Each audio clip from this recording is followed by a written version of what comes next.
আসসালামু আলাইকুম। আজকে আমি কোনো রকম দুধ ছানা ছাড়াই নরম তুলতুলে রসে ভরা চমচম মিষ্টি বানিয়ে দেখাবো। দুধ ছানা ছাড়াই যে এত মজার মিষ্টি বানানো যায়, আমার এই ভিডিও না দেখলে বুঝতেই পারবেন না। একদম নরম তুলতুলে হবে আর দোকানের চাইতে বেশি টেস্টি হবে।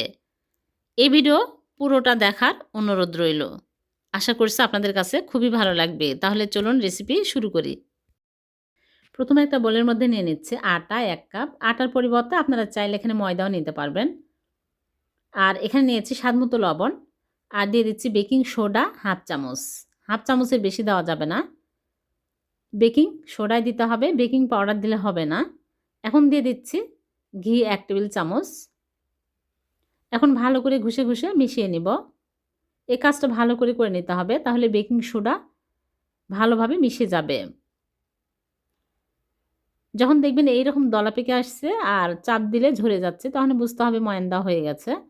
এখন আমি নরমাল পানি অল্প, অল্প করে দিয়ে একটা নরম ডো তৈরি করে নিব। এখানে পানির পরিবর্তে আপনারা চাইলে লিকুইড দুধও দিতে পারবেন। এখন আমি এইরকম করে নরম করে মেখে নিব। শক্ত করা যাবে না, তাহলে মিষ্টি শেপ দেওয়া যাবে না। এখন আমি ছোট, ছোট করে লেচি কেটে নিচ্ছি। একটা করে লেচি নিয়ে আমি এইরকম করে লম্বা চমচমের শেপ দিয়ে নিচ্ছি।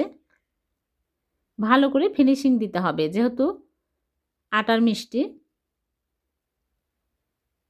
এরকম করে ভালো করে একদম মসৃণ করে বানিয়ে নিতে হবে। সবগুলো বানানো হয়ে গেছে। এখন আমি এগুলো ভেজে নিব। এজন্য চুলায় আগে থেকে তেল দিয়ে তেল হালকা গরম করে নিয়েছি। একটা, একটা করে দিয়ে দিচ্ছি। তেল কিন্তু বেশি হাই হিটে গরম করে মিষ্টি ছাড়া যাবে না। তাহলে মিষ্টিগুলো ভালো হবে না। এখন চুলার আঁচ স্লো আঁচে করে আমি মিষ্টিগুলো দিয়ে উল্টিয়ে পাল্টে একটু সময় নিয়ে ভালো করে ভেজে নিব।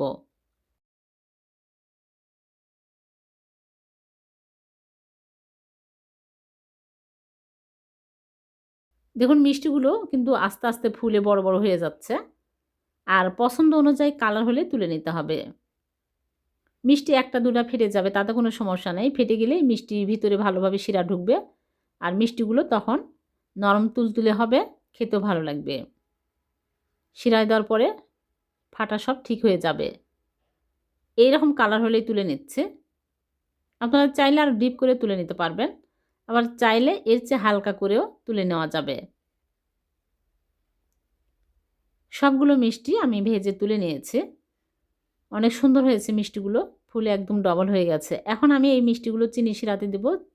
এজন্য চুলায় প্যান বসিয়ে চিনি দিয়ে দিচ্ছি ১ কাপ, পানি ৩ কাপ।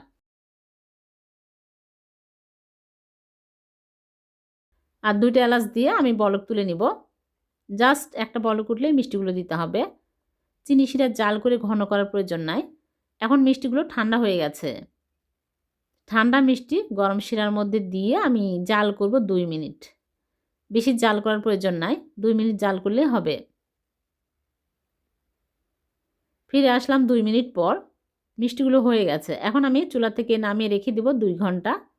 ২ ঘন্টা পর মিষ্টিগুলো সার্ভ করে আপনাদেরকে দেখাবো।